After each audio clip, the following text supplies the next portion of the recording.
Some kids are so clever, they can talk their way out of anything. A math test, a boring piano recital.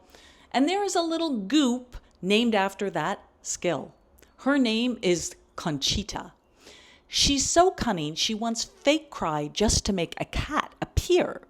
In Goop Tales episode 63, Concheata and the Rainbow Mountain, that cleverness takes her to a mountain made of minerals in Peru that looks completely painted. Until she takes something that does not belong to her.